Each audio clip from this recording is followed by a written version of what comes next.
빌립보서 1장 10절부터 있는 말씀을 가지고 오늘 공부하겠습니다. 다 같이 읽겠습니다. 너희로 지극히 선한 것을 분별하며 또 진실하여 허물 없이 그리스도의 날까지 이루고. 빌립보 교인들에 대한 바울 선생의 간절한 기도인 것입니다. 전에도 말씀드렸거니와 빌립보 교인들은 바울과의 깊은 관계 속에 있습니다. 바울이 복음 전할 때 그들은 늘 동참을 했습니다. 바울에게 연보도 보내고, 바울이 감옥에 들어가면 함께 안타까워 금식하고 철회하며 기도하고, 바울이 복음 전할 때 뒤에 후원을 했습니다. 그러므로 바울은 빌립보 교인들과 깊은 영적 정신적인 유대감을 가지고 있었습니다. 사랑으로서 하나된 삶을 살고 있습니다. 그러므로 빌립보 교인들을 위한 바울의 기도도 그 가슴 깊은 곳에서 우러나오는 기도입니다. 우리가 기도를 해도 이무적으로 입술에서 넘쳐나오는 기도도 있고 이 가슴에서 우러나오는 기도도 있습니다. 우리가 늘 이웃을 위해서 기도하게 되면 많은 경우에서 그냥 입술로 습관적으로 하는 기도가 있고, 그리고 가슴에서 우러나오는 넘치는 사랑의 기도도 있습니다. 그런데 바울이 빌립보 교인들을 향한 기도는 입술에서 나오는 기도가 아닙니다. 마음에서 애끓게 일어나는 간절한 소원을 가지고 기도하는 것입니다. 입술로 하는 기도는 안 하는 것보다 낫지만은 하나님 앞에서 별 효과는 없습니다. 하나님은 간구하는 기도를 들으십니다. 마음에 간절하고 뜨거운 마음의 소원을 아뢰는 때 하나님이 응답하여 주시는 것입니다. 바울은 빌립보 교인들이 지극히 선한 것을 분별하기를 원했습니다. 여러분, 이 세상에 지극히 선한 것이 뭡니까?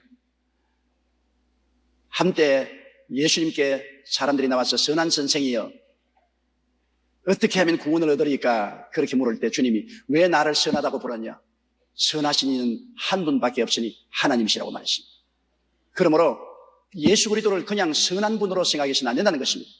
선한 분은 하나님 한 분밖에 안 계시니 예수님은 하나님의 아들이니 예수님을 하나님으로 인정을 하라는 것입니다. 여러분, 지극히 선한 분은 하나님 한 분밖에 없습니다. 마귀는 지극히 악한 존재입니다. 하나님은 지극히 선한 하나님인 것입니다. 그러므로 여기에 지극히 선한 것을 분별하는 것은 모든 것에 하나님의 뜻을 분별하라는 것입니다.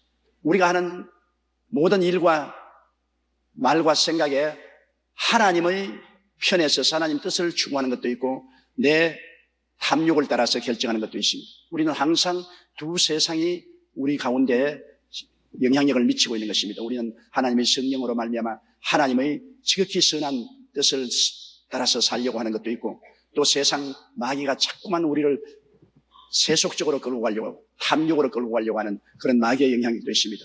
우리 그 속에서 우리는 늘 분별해야 되는 것입니다. 선택을 해야 돼요. 매일매일 선택을 하는 것입니다.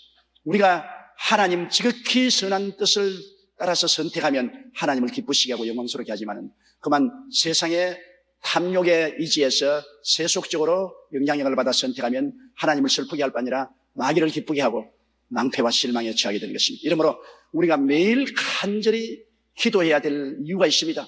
우리가 지극히 선한 것을 분별하고 선택하기 위해서는 하나님의 성령의 도우심이 너무나 절실하게 필요합니다. 우리는 분별력이 약해요. 총명이 둔하고 분별력이 약하기 때문에 성령의 도우심이 절실히 필요합니다. 성령은 모든 것을 알고 우리를 도우시는 것입니다. 그러므로 성령을 늘 인정하고 환영하고 모시드리고 의지해야 되는 것은 성령이 우리의 도움는 자가 되어서 우리의 생각을 지배하기 때문인 것입니다.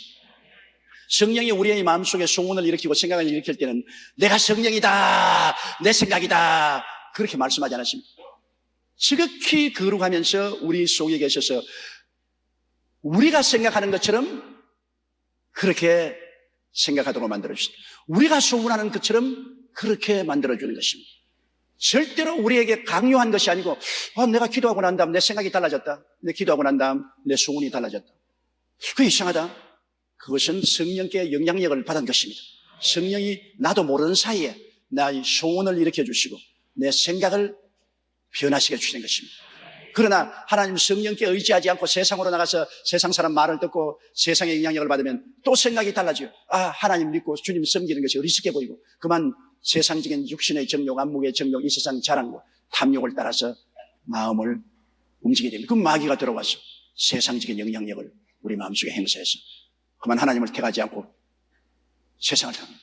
바울 선생이 성경에 나오면 대만은 세상을 사랑하여 데살로니가로 갔다.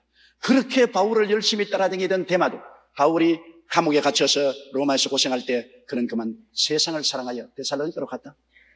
끝까지 함께 고난당하지 않고 세상을 사랑하여 데살로니가로 갔다. 그 세상적인 영향력, 마귀의 영향력을 받은 것입니다. 아무리 예수님을 잘 믿고 열심히 신앙생활을 한다고 하더라도 우리가 늘 하나님의 뜻을 간절히 찾는 지극히 선한 것을 간절히 사모하는 마음이 없으면 어느 순간에 마귀가 와서 세상을 우리 마음속에 심어줄 수 있습니다. 그렇기 때문에 우리는 항상 기도하고 모든 일에 성급하게 나서지 말고 무슨 일이든지 하나님께 기도하고 기다려야 되는 것입니다. 하나님 앞서서 뛰어서는 안 됩니다. 그러므로 우리가 하나님의 선한 뜻을 발견하는 것도 천천히 하나님 앞에 기도하고 기다리고 또 기도하고 또 기다리고 그 결과 하나님의 주시는 소원과 마음의 뜻을 따라 해야지. 무엇이 하나님 빨리 응답하세요. 빨리 나 시간 없어. 빨리 응답 안 하면 내 멋대로 할 테니까. 그러면 하나님께 잘 해봐라. 내 말 들을 여가도 없이 네가 먼저 하겠다니 잘 해봐라. 그러고 말 것입니다. 빨랑빨랑 하면 안 돼요. 사울이 실패한 것이 그것입니다. 블레셋 군대하고 싸움을 하는데 하나님께 제사를 번제를 드리고 그 다음에 하나님 도움을 받아 싸우러 나가는데 번제는 임금이 드리지 못합니다. 제사장이 드릴 수 있습니다. 사울이 제사 드릴 수 없어요. 사무엘만이 제사를 드릴 수 있습니다. 그래서 사무엘에게 연락해서 전쟁터에 와서 번제를 드려달라고 했는데 사무엘이 좀 시간이 늦었습니다. 노인이 되고 길을 걷는 것이 쉽지 않았습니다. 요사이 같으면 자동차 타고 올 것인데 그때는 지팡이 좀 걸어오니 노인이 다리에 힘이 없어서 늦었죠. 사울이 보니까 시간이 늦고 블레셋 군대는 점점 가차이 오고 이스라엘의 군사들은 놀라서 떨고 어느 놈들은 달아나고 하니까 급하단 말이에요. 왜 이 사무엘이 빨리 안 오냐? 빨랑 왜 안 오냐? 빨랑 안 오니까 에라까지 기다릴 게 없다. 내가 먼저 해야지. 그만 제단 쌓아가지고서 제사장이 제사를 드려야 되는데 왕이 하나님께 번제를 드렸어요. 그 번제를 드리고 난 다음에 사무엘이 도착했습니다. 사무엘이 어떻게 왕이 이렇게 망령된 짓을 했느냐? 왕이 할 일이 있고 제사장이 할 일이 있는데 왕이 왜 제사장한 일을 왕이 했냐? 아, 사무엘은 빨리 오지 아니하고 군사들은 흩어지고 적군은 가까이 오니 내가 너무 다급해서 이렇게 했습니다. 여하간 당신이 망연한 짓을 했으므로 하나님께서는 당신을 버리고 당신 대신 다른 왕을 세울 것이라 했습니다. 왜? 기다리지 못하는 것입니다. 기다리지 못한다는 것은 굉장한 허물이 될 수 있습니다. 하나님 앞에서. 그러므로 빨랑빨랑도 좋지만은 기다릴 줄 알아야 됩니다. 그래서 하나님의 뜻을 알고 난 다음에는 빨랑빨랑 해야 돼요. 하나님의 뜻을 알고도 느릿하면 그건 안 되죠. 하나님의 뜻을 알고 난 다음에는 빨랑빨랑 하지만은 하나님의 뜻을 알기 전까지는 오랜 시간을 두고 하나님 앞에 기다리는 우리들이 되어야 되는 것입니다. 기다린다는 것 참 힘듭니다. 야훼를 앙망하는 자는 새 힘을 얻으리니. 앙망이 뭡니까? 앙망이라는 것은 기다린다는 말인 것입니다. 하나님 앞에 기다립니다. 그러므로 우리의 기도가 자꾸 일방적으로 말만 하는 것을 기도로 생각하는데요. 우리 사람들이 기도하자면 자꾸 막 자기가 말해서 나중에 할 말에서 막 지어낸다고 정신이 없습니다. 그냥 한 말 또 하고 정신 없이 하는데 그게 기도가 아닙니다. 기도는 하나님 앞에 내가 마음에 소원이 있는 뜨거운 소원을 하나님께 다 아뢰고 난 다음 그 다음에는 기다리는 것입니다. 가만히 앉아서 30분도 좋고 1시간도 좋고 기다리는 것입니다. 어떤 분들은 말하면 기다리다가 그만 내 코 고는 소리에 내가 잠이 깨는데요. 하나님 앞에서 코를 골아도 좋습니다. 자도 기다리는 것입니다. 저는 기도원에 가서 기도 구려서 하나님 기다리다가 1시간 이상 엎드려서 잔 적도 있습니다. 정신없이 자도 그래도 하나님 기다리면 성령이 충만해지더라고요. 하나님 앞에 내가 마음의 소원을 아뢰고 기도하고 그 다음에는 기도할 것이 없으면 또 기다려요. 하나님 앞에 가만히 기다립니다. 그러면 여러분 이슬이 내리는 건 눈에 안 보이지 않아요. 그래도 새벽 이슬에 몸 젖는다는 말이 있지 않습니까? 이슬이 내리는 것 안 보여도 이슬 밑에 새벽에 있으면 옷이 축축해지는 것입니다. 하나님이 말씀하는 것 안 들려도 성령이 우리 마음속에 소원을 일으키고 생각을 변화시켜서 나중에 일어나 보면 나도 모르는 사이에 이미 하나님의 소원을 받아들이고 하나님의 생각을 마음속에 가득하게 가지게 되는 것입니다. 하나님이 역사하는 게 안 보여도 기다리면 하나님이 우리 속에 역사해 주시는 것입니다. 그러므로 기도란 일방적으로 말하는 것만이 기도가 아닙니다. 하나님 앞에 시간 내어 기다리는 기도가 굉장히 좋은 기도인 것입니다. 그러므로 너희로 지극히 선한 것을 분별하기 위해서는 하나님 앞에 오래 참고 기다리며 하나님의 뜻을 분별하고 또 진실하여 허물 없이 그리스도의 날까지 이루고 이 세상에 사람이 가장 중요한 것이 뭔지 압니까? 진실입니다. 진실의 지수. 우리 한국 사회가 앞으로 크게 발전할 것이냐 안 할 것이냐 그것을 알려면 한국에 얼마나 많은 공장이 있느냐 얼마나 많은 산업시설이 있느냐 이런 것보다도 한국 국민들이 마음속에 진실하냐 아니냐 이 지수가 가장 중요한 것입니다. 우리가 진실하게. 그래서 예수 믿는 사람들도 하나님 앞에서 진실해야 돼요. 하나님을 속일 수는 없지 않습니까? 그래도 많은 사람이 하나님을 속이려고 하고 있습니다. 근데 하나님을 속일 수는 없어요. 여러 가지 자기의 탐욕을 타당화하면서 하나님을 속이려고 하는데 그러지 말고 하나님 앞에는 가슴을 활짝 열어놔야 돼요. 그리고 하나님 앞에서 자기 잘못은 고백해야 돼요. 잘못이 없는 사람 누가 있어요? 하나님 앞에서 선한 사람 누가 있어요? 모두 다 죄인이지요. 그러므로 하나님 앞에 내 마음을 활짝 열어놓고 내 잘못을 고백합니다. 그러면 하나님이 우리를 용서해 주시고 우리를 진실하게 만들어주는 것입니다. 그러므로 우리가 진실하라고 바울 선생이 빌립보 교인들에게 기도하는 것은 진실하다. 하나님 뜻을 알고 진실하게 살아라. 가정에도 진실하고 사회에도 진실하고 하나님 앞에도 진실하라. 우리가 진실 안 하기 때문에 진실하라는 것입니다. 태어날 때부터 진실한 사람이 누가 있어요? 우리가 다 거짓투성이기 때문에 거짓의 허물을 벗고 진실하게 되려고 끊임없이 노력하라고 바울 선생이 기도를 하는 것입니다. 우리가 교회에 와서 말씀을 듣고 기도하고 성령의 도움을 받는 것도 우리가 어찌하든지 진실해지려고 애를 쓰고 노력하는 한 수단인 것입니다. 그러므로 우리는 새해에는 정말 하나님 앞에서 세상 앞에서 진실하게 살도록 해달라고 하나님께 기도해야 되겠습니다. 또 허물 없이 그리스도의 날까지 이르게 하라. 허물은 뭡니까? 죄는 아니라도 허물이 많습니다. 죄는 하나님의 법을 어기지만은 법을 안 어겨도 허물진 사람 많지 않습니까? 성격이 곱하다, 남의 흉 잘 본다, 남의 물건 빌려다가 안 갚는다, 사치한다. 뭐 꼭 꼬집어서 이것은 죄라고 법에 걸리지 않아도 허물진 인생이 많습니다. 우리 한국 속담에도 틀어서 먼지 안 날 사람 누가 있느냐? 다 사람이 허물이 있어요. 이렇기 때문에 서로 허물은 어떻게 하느냐? 할 수 있으면 덮어주고 살아야 되는 것입니다. 서로 허물은 덮어주고 살아. 우리 다 허물진 인생 아니냐? 너도 허물진 인생이고 나도 허물진 인생이고 너도 늙어가고 나도 늙어가고 너도 가고 나도 가야지. 다 죽을 것인데 공동묘지에 들어가서 싸우는 사람 보았습니까? 공동묘지에 들어가면 싸우는 것 없어요. 그러니까 허물은 덮어주고 어지간한 심각한 허물이 아니면 그냥 덮어주고 사는 게 제일 좋습니다. 그게 제일 편안해요. 허물을 덮어주고. 더구나 가까운 부부간에 덮어줘야 돼요. 남편은 아내를 덮어주고 아내도 남편을 덮어주고 치료해주고 씻어주고 추스려줘야지. 서로 허물을 벗기기 시작하면 너는 내 허물 벗기고 나는 내 허물 벗기고 서로 핥히고 먹칠하고 짓밟으면 둘이 다 죽어요. 둘이 다 죽어요. 그러므로 같이 살려고 생각했으면 허물을 자꾸 벗기지 말아야 돼요. 가장 친밀할수록 허물을 덮어야 돼요. 친할수록. 먼 사람이야 뭐 욕을 해도 뭐 서로 피부를 같이 접촉하고 살지 않냐면 가장 친할수록 허물을 덮어야 서로 얼싸안고 살습니다. 서로 상대의 장점을 자꾸 보고 장점을 들추어주고 장점을 키워주고 허물은 될 수 있으면 자꾸 덮어주고 그렇게 살아야 인생이 무난하게 사는 것입니다.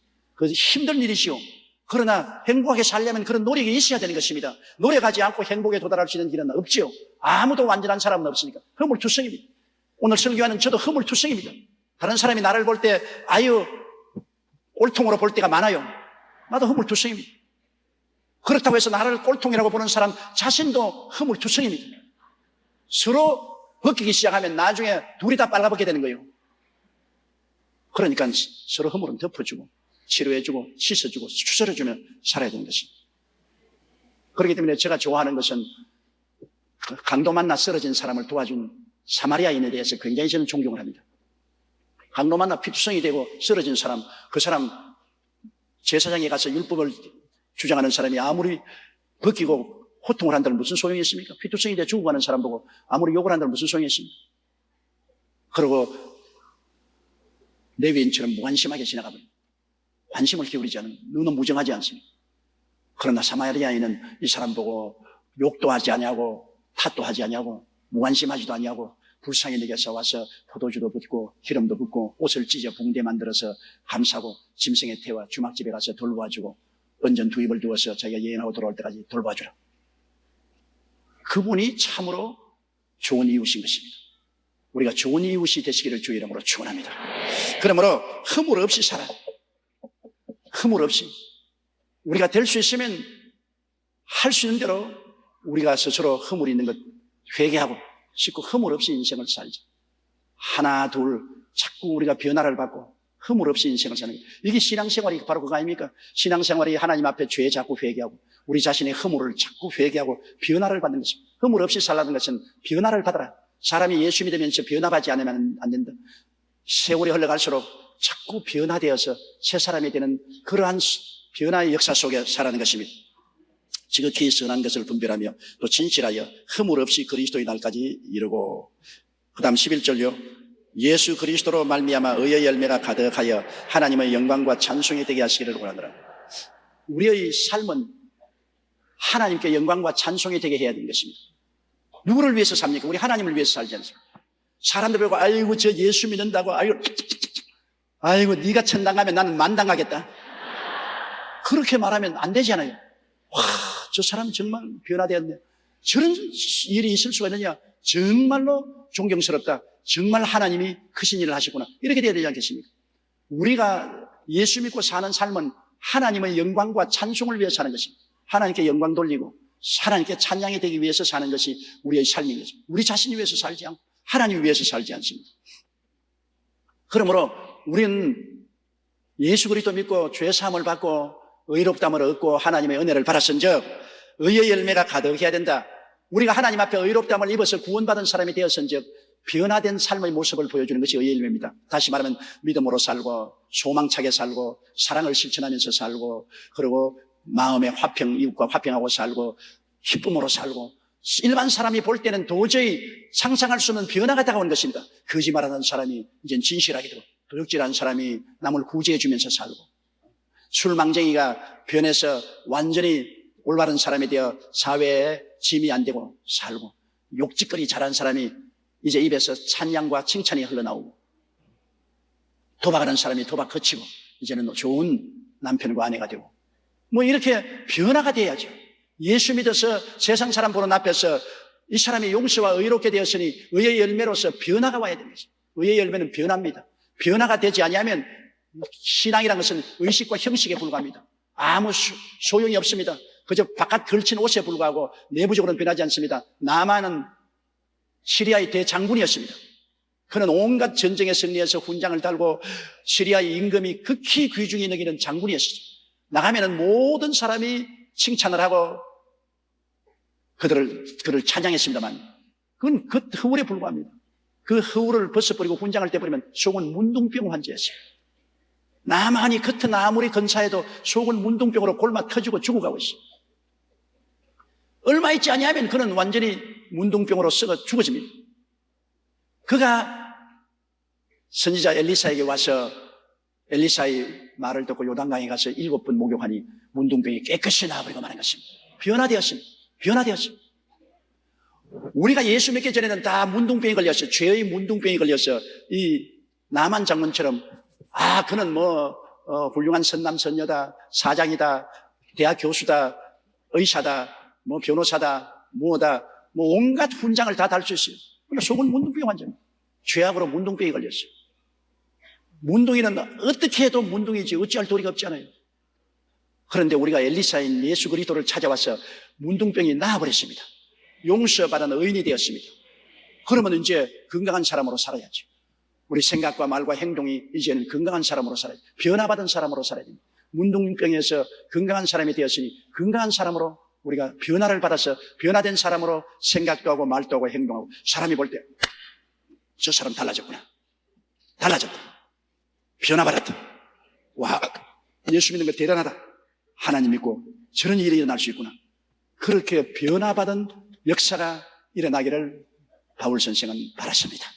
의의 열매가 풍성하다. 예수 믿고 난 다음 용서받고 의롭게 되어서 변화받은 그 모습이 가득해서 하나님께 영광과 찬양과 존귀가 되도록 해달라고 기도한 것입니다. 12절요. 형제들아, 나의 당한 일이 도리어 복음의 진보가 된 줄을 너희가 알기를 원하노라. 이 빌립보 교인들이 바울 선생이 3차 전도 여행 후 로마에 갇혀 있는 것이 굉장히 안타까웠습니다. 그가 1차 전도하고 그 다음에 2차 전도하고 3차 전도해서 안디옥에 와서 그만 편안히 살았으면 좋았을 것인데 꼭 예루살렘에 와서 전도하겠다고 왔다가 잡혀가지고서 가이사라에서 2년 동안 감옥살이하고 그 다음에는 로마에 들어가서 시위대들에 갇혀서 감옥살이하게 되지. 그러니까 굉장히 안타까워 느꼈습니다. 우리 바울 사도는 그렇게 하나님을 열렬히 믿고 복음을 전하면서도 너무나 고생이 심하다. 하는 곳마다 매를 맞고 파선당하고 위험을 당하고 헐벗고 굶주리고 그 다음엔 또 감옥에 들어가고 너무나 안타까워서 괴로워하는데 그들을 위로하기 위해서 하는 말이 형제들아 나의 당한 일이 도리어 복음의 진보가 된 줄을 너희가 알라. 바울 선생은 여러분 복음 전하는 것이 그의 삶의 전부였습니다. 먹어도 자도 깨도 살아도 죽어도 복음 전하는 것이기 때문에 복음을 전하기 위해서 당하는 고난은 모두 다 좋다는 것입니다. 나는 편안하기 위해서 사는 것이 아니라 복음을 전하기 위해서입니다. 어떻게 고난이 되어도 복음만 전할 수 있으면 그 고난은 좋은 고난이다. 아무리 편안해도 복음을 전할 수 없는 것이면 그 평안은 아무런 이익이 없는 것입니다. 바울은 목적을 가지고 인생을 살았습니다. 그 목적을 위해서 어떠한 고난이 있어도 그는 두려워하지 않았습니다. 우리도 인생을 사는데 뛰돌아 그냥 바람 부는 대로 물결 치는 대로 내려가면서 살아서는 안 돼요. 목적 있는 인생을 살아야 돼요. 나 같은 인생이 무슨 목적이 있냐? 나는 아주 평범한 주부고 아무것도 할 줄 모르는데 내가 무슨 목적을 가지고 살 수 있느냐? 그렇지 않아요. 모든 예수 믿는 사람들은 하나님 앞에서 목적이 있는 것입니다. 여러분이 아무것도 할 것 없으면 성령께서 여러분은 기도하는 목적을 주실 수가 있는 것입니다. 아무것도 할 것 없으면 하루에 몇 시간씩 주의 종을 위해서, 교회를 위해서, 복음 전거를 위해서, 선교사를 위해서 기도할 수 있잖아요. 그럼 기도하는 것, 그 기도하는 것 기도가 시시해요. 기도가 제일 중요한 것입니다. 기도 없는 하나님의 사업은 아예 출발부터 실패인 것입니다. 기도는 하나님의 손을 잡게 하는 능력인 것입니다. 하나님과 손 안 잡고 어떻게 합니까? 그러므로 우리 예수 믿는 사람들이 할 수 있는 일이라는 것은 이 세상에 너무나 많습니다. 우리가 기도하는 것도 있고 또 내 아는 이웃들에게 끊임없이 한 사람 한 사람씩 목표를 정하고 전도하는 것도 있고 그리고 그렇지 않으면 고아원이나 양로원이나 가난하고 어려운 자를 가서 자원봉사하는 것. 죽어가는 사람들에게 가서 자원봉사하는 우리 교회도 하고 있지 않습니까? 그런데 호스피스 사업은요. 누구든지 마음속에 목표를 정하고 나가면 바쁜 것도 좋고 시간 여유가 있는 것도 좋고 다 목적을 이루기 위해서 사용하기 때문에 귀하게 되는 것입니다. 목적이 없이 인생을 사니까 떠도는 인생이 되지요. 우리가 하나님 앞에 모두 다 기도할 때 하나님이여 내게 인생을 사는데 목표를 주시옵소서. 삶의 목표를 가지고 살아야 돼요. 누구나 지역장, 구역장님들은 훌륭한 목표를 가지고 있지 않습니까? 내 지역이나 구역원들을 주께로 이끄는 굉장히 좋은 목표를 가지고 있습니다. 목표 없는 인생은 꿈도 희망도 가질 수 없습니다. 꿈이나 희망이란 목표를 따라서 생기는 것이기 때문에 목표를 가지고 목표는 여러 가지가 있을 수 있어요. 그러나 거룩한 목표, 내 인생 전체를 바쳐서 살아가는 거룩한 목표가 있어야 돼요. 자식 대학 입학시킨다, 남편 출세시킨다, 집 옮겨야 되겠다, 장사해야 되겠다. 이건 내 개인적인 인생의 목표고 그 개인적인 목표고 내가 그래도 하나님 앞에서 내 일생을 바쳐서 할 수 있는 목표를 정해야 되는 것입니다. 개인 목표를 가지는 건 나쁜 것 아닙니다. 개인적으로 살아가는 데 있어서 무엇을 먹을까, 무엇을 입을까, 무엇을 마실까, 어떻게 살까 자기 인생의 소명이 다 있잖아요. 그것보다도 한 걸음 더 나가서 고상한 일생을 바쳐서 하는 목표가 있어요. 그 목표는 바울 선생에게는 복음 전도인 것입니다. 그렇기 때문에 그가 하는 말이 빌립보 성도들이여 내가 로마에 와서 감옥에 갇혀 있다고 두려워하지 마라. 오히려 내가 복음 전가하는데 감옥에 갇힌 것이 도움이 되었다. 할렐루야, 참 좋은 일이다. 감옥에 안 갇혔으면 내가 시사의 가족에게 복음을 전할 수 없고 시위대 뜰에 있는 군인들에게나 관리들에게 복음을 전할 기회가 없을 것인데 내가 아예 그냥 로마의 심장부에 들어와서 돈 주고도 못 들어오는데 심장부에 들어와가지고 그들이 주는 밥 얻어먹고 그들이 공짜로 재워주는 감옥에서 자고 그들에게 내가 복음을 전할 수 있으니 이게 좋은 일 아닌가? 목표가 있기 때문에 그런 말을 한 것입니다. 복음을 전가된 목표가 없었으면 아이고 나는 내 팔자야 내가 왜 객지에 와서 쇠고랑에 차이고 이렇게 찬밥 얻어먹는 신세가 되고 찬 땅바닥에 잠을 자고 멸시와 천대를 받는 거 아이고 슬프다 아이고 내 팔자야 빨리 나갈 수 없느냐 그렇게 생각할 것입니다. 그러나 목표가 있는 사람은 자기 목표 달성을 위해서는 감옥도 쇠고랑도 개의치 않은 것입니다. 형제들아 나의 당한 일이 도리어 복음의 진보가 된 줄을 너희가 알기를 원하라. 내가 여기 오므로 그리스도의 복음이 로마에게 더 전파될 수 있는 기회가 되었다. 참 좋은 일이다. 그러므로 환난이나 공고나 적신이냐 기근이냐 위험이냐 칼이라 이런 모든 고난이 있어도 내가 예수 그리스도를 사랑하고 주님을 섬기기 위해서 살면 이 모든 것에 넉넉히 이긴다고 성경은 말하고 있는 것입니다. 12절, 13절요. 이러므로 나의 매임이 그리스도 안에서 온 시위대 안과 기타 모든 사람에게 나타났으니, 나의 매임이 바울 선생이 끌려온 것을 제일 처음엔 죄수인 줄 알았는데 두고 보니 죄수가 아니거든. 예수 그리스도의 죽었다가 부활하심과 그리스도를 믿음으로 구원받는다는 복음 증거 때문에 시기를 당하여 끌려왔다는 것이 얼마에서 다 알려졌어요. 온 시자의 왕궁에 다 알려지고 온 시위대 뜰에 있는 군인들에게도 알려지고 관리들에게도 알려지고, 바울 저 사람은 세속적인 흉악범이 아니다. 저 사람은 복음을 전하다가 끌려온 사람이다. 그러므로 선한 사람이고 착한 사람이다. 바울에 대한 인식이 다 달라졌습니다. 그래서 바울 선생에게 사람들은 친절히 대하고 그가 하는 말에 귀를 기울이게 되었습니다. 이러므로 나의 매임이 그리스도 안에서 온 시위대 안과 기타 모든 사람에게 나타났습니다. 나타났다는 것은 바울이 온 이유를 알게 되었다. 죄수로 온 이유를 알게 되었다. 저 사람은 전도자다. 저 사람은 훌륭한 사람이다. 그러므로 14절요. 형제 중 다수가 나의 매임을 인하여 주 안에서 신뢰함으로 그것이 하나님의 말씀을 더욱 담대히 말하게 되었느니라. 로마에는 이미 교회가 있었어요. 바울이 잡혀오기 전에 이미 로마에 교회가 있고 성도들이 예배를 보고 있었는데, 바울 선생 같은 대사도가 로마에 와서, 그가 로마에 와서 감옥에 있으면서도 자유를 주어서 손님들을 맞이하고 전도도 할 수 있게 됐으니, 바울이 로마에 있는 대표들을 만나서 기도도 하고 말씀도 전하고 격려도 함으로 불꽃이 붙었습니다. 바울이 오히려 로마에 와서 감옥에 들어감으로 불꽃이 붙었어요. 제일 처음에는 완전히 죄수 감옥에 있지 않고 바울은 사상범이기 때문에 독채를 얻게 해서 그곳에 군사들만 지키게 하고 자유롭게 사람들을 만날 수 있게 했습니다. 집 밖에는 못 나가도. 그러니 대표들이 와서 예배 보고 말씀 듣고 나가고, 이래서 바울같이 위대한 선생이 로마에 오므로 로마의 교회가 활기를 얻게 되었습니다. 생기가 돋아났어요. 그래서 야, 바울 선생이 우리 로마에 와 있다. 우리가 바울 선생의 말씀도 듣고 기도도 받고 용기와 힘을 얻어 더 열심히 전도하자. 아주 능력 있는 하나님의 종이 오면 밑에 있는 사람들이 다 힘을 얻게 되는 것입니다. 이 장미꽃 재배하는 사람이 말 들으면 좋은 장미꽃하고 나쁜 장미꽃을 같이 키워놓으면 나중에 좋은 장미꽃만 나온답니다. 왜냐하면 좋은 장미꽃에 벌들이 와서 씨바지를 해서 나쁜 장미꽃에 옮겨주므로 나쁜 장미꽃도 좋은 장미꽃을 자라서 결국에는 나쁜 것은 사라지고 좋은 장미꽃만 남는다는 이야기를 들었습니다. 신앙이 탁월하고 좋은 사람이 오면은 그 영향력이 밑에 다 미쳐서 잠자는 사람 다 깨어나요. 다 살아나요. 한 사람의 좋은 주의 종을 얻으면 온 교회가 살아나 버린 것입니다. 그러나 시들한 주의 종 한 사람만 오면은 온 교회가 다 잠들어 버립니다. 이 영향력이 얼마나 무서운지 몰라요. 지역장, 구역장이 얼마나 영향력이 많습니까? 좀 눈알이 또렷또렷하고 성령 충만한 지역장이나 구역장이 들어오면 그 지역과 구역이 다 살아나버립니다. 다 살아나. 그러나 희미한 지역장, 구역장 들어와서 성도들 모아서 예배나 안 보고 갯돈이나 모으고 세상으로 놀러가지고만 돌아다니면 그 구역 다 죽어버려요. 어떤 구역장은 이단으로 성도들을 끌고 와서 모두 다 신앙의 파탄이 일어나게 됩니다. 리더가 얼마나 중요한지 몰라요. 리더를 잘못 세우면 다 함께 죽고 리더가 올바르면 다 함께 사는 역사가, 그게 인생인 것입니다. 지도자를 따라가야 돼요.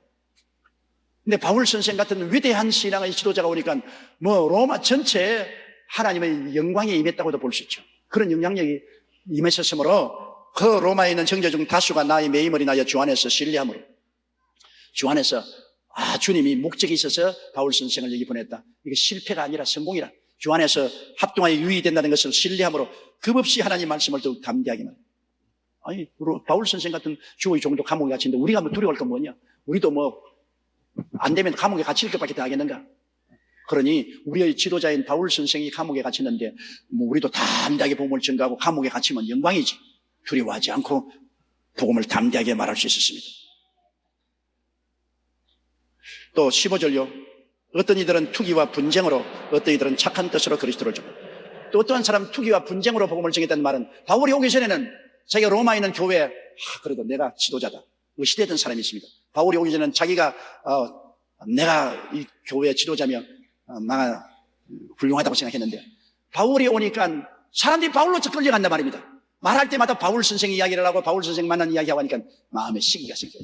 어디 희한한 게 굴러 들어와가지고서 굴러온 돌이 박힌 돌 뽑아낸다고 어디 우리를 갖다가 이렇게 흔드는 마음의 시기가 꽉 들어찼어요. 바울이 오기 전에는 교인들이 전부 다 자기를 존중하고 자기를 높여주었는데 바울이 오고 난 다음에는 자기는 별빛이 없으니까 에라 이놈을 감옥에 갇히는데 더 고생을 시키기 위해서 우리 열심히 전도하자. 그래서 사회 무리를 일으키자. 열심히 막 전도하면 이 바울이 오고 난 다음에 사회에 굉장히 분위기가 어수선해지니까 이 바울을 더 진짜 감옥에 더 넣어가 더 고생을 시켜야 되겠다고 이렇게 역효과가 나게 하려고 막 열심히 전도합니다. 예수 믿어라. 그리고 황제를 숭배하지 마라. 우상 숭배하지 마라. 예수 믿고 나오라. 그래가지고서 기존 질서에 대한 도전을 하기 위해서 이것도 왜 이러냐? 바울이 오고 난 다음부터 이렇게 되었다. 그래서 바울을 더 곤혹스럽게 만들려고 전도를 합니다. 그래서 좋은 사람은 바울이 왔으므로 은혜를 받고 우리도 감옥에 가도 두려움 없이 우리가 예수를 전도하자. 열심히 전하고, 나쁜 사람은 바울이 더 고통을 가하기 위해서 사회와 대결하게 만들려고 열심히 전도하고, 그래서 이렇게 하나 저렇게 하나 바울은 전도가 되니 좋다 그랬습니다. 어떤 이들은, 혼자 읽래 15절 다 같이 읽었습니다. 어떤 이들은 투기와 분쟁으로, 어떤 이들은 착한 뜻으로 그리스도를 전파하나니, 16절요, 이들은 내가 복음을 변명하기 위하여 세우심을 받은 줄 알고 사랑으로 하나. 진실한 마음으로 전도하는 사람은 바울이 하나님의 사도로서 복음 증거를 위한 대표자인 줄 알고 바울을 따라서 우리가 하자. 진실하고 사랑하는 마음으로 하고, 또 다른 사람은 17절요. 저들은 나의 매임에 괴로움을 더하게 할 줄로 생각하여 순전치 못하게 다툼으로 그리스도를 전파하느니라. 아까 말한 것처럼 바울이 오자마자 사회적인 무리가 일어난다. 우상 숭배하지 말라. 황제 숭배하지 말라. 세상을 따르지 말라. 예수를 믿고 구원을 받으라. 이렇게 하는 것은 순수한 구원을 받기 위한 것보다는 이렇게 해서 사회적인 무리를 일으키고 사회 관원이나 황제의 관심을 끌어서 바울을 이렇게 두고서는 안 되겠다. 추방을 하든지 죽이든지 해야 되겠다. 그렇게 생각하도록 만들려고 사회 분위기를 조성하려고 또 예수를 전도했습니다. 18절요. 그러면 무엇이뇨? 외모로 하나 참으로 하나 무슨 방도로 하든지 전파되는 것은 그리스도니 이로써 내가 기뻐하고 또한 기뻐하리. 그래 바울 선생은 이렇게 하나 저렇게 하나, 좋은 뜻으로 전도하나 나쁜 뜻으로 전도하나 결국은 예수님이 전도되는 것이 나는 좋다. 내 하나 죽어도 좋고 내 하나 없어도 좋은데 그리스도만 전파될 수 있다면 무엇이든지 좋다. 바울은 정말 예수 그리스도 전도를 위해서 목숨을 내놓은 사람이고 자기를 비워버린 사람이기 때문에 바울을 보고 사랑해서 바울과 같이 우리 복음 전도에 헌신하자는 사람이나 바울을 환내서 요주인물로 만들어가지고서 추방을 하거나 죽이게 만들기 위해서 그리스도의 복음을 아주 적극적으로 국가에 대적하는 사상으로 복음을 전함으로 말미암아 바울에게 고통을 주려고 하나, 이러나 저러나 전도라는 것은 예수 믿고 구원받는 복음이니 바울은 나는 기뻐하고 기쁘다. 자원 예수 전도만 되면 기쁘다. 여러분 정말로 예수 전도만 되면 우리가 기뻐해야 돼요. 우리가 이렇게 하나 저렇게 하나 전도되는 것은 예수인데, 옛날에 최글릉 목사가 그분은 예수 천당밖에 모르는 사람 아닙니까? 예수 천당 아침부터 저녁까지 다니는 예수 천당. 근데 한 번은 일본의 육군 대령이 말을 타고 일본 군인들을 거느리고 척척척 기로는데 곁에 가지고서 말 귀에 대놓고 예수 천당 켜버리고, 말이 놀래가 뛰는 바람에 육군 대령이 말에서 떨어져서 뒹굴어졌습니다. 그러니까 군인들이 최글릉 목사를 죽이려고 총을 달아들었어요. 당신 날 죽이면 당신 대령 죽는다. 왜? 지금 말에 떨어져가지고 지금 다리가 부러졌는데 내가 기도해야 살지, 내가 기도 안 하면 저 사람 죽는다. 그러니까 최글릉 목사를 총을 못 쐈어요. 그래서 최글릉 목사가 그 육군 대령에 가서 자기는 예수 믿는 전도자고 내가 기도하면 살 테니까 두려워하지 말라고 안수기도 하니까 그 다리 상처가 곧장 나았답니다. 그래가 전도가 됐다. 그러니까 뭐 말이 뛰어나 대령이 떨어지나 전도되는 것은 그리스도니 일학거리가 되었지만 전도는 전도입니다.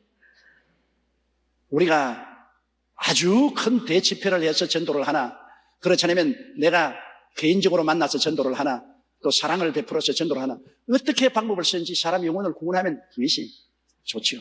그러므로 우리는 때를 얻든지 몰았든지 이제는 열심히 전도해야 돼요. 성경에 예언한 대로 처처의 기근과 지진이 있으려 했는데 마지막 때 지진과 기근은 온 세계적 현상으로 지금 나타나고 있지 않습니까? 정말로 제가 볼 때는 주님 오실 날이 우리 눈앞에 가까이 온 줄로 알고 있습니다. 이 땅이 흔들리고 침망같이 깨어질 것이라 했는데 그런 현상이 일어나고 있기 때문에 우리 이때야말로 잠에서 깨어 일어나야 되겠습니다. 세상에 취하지 말고 서로 격려해서 잠에서 깨어 일어나고 열심으로 기도하고 성령 충만하고 우리가 그리스도의 나라를 전파하는 일에 힘께 힘을 합쳐 전력을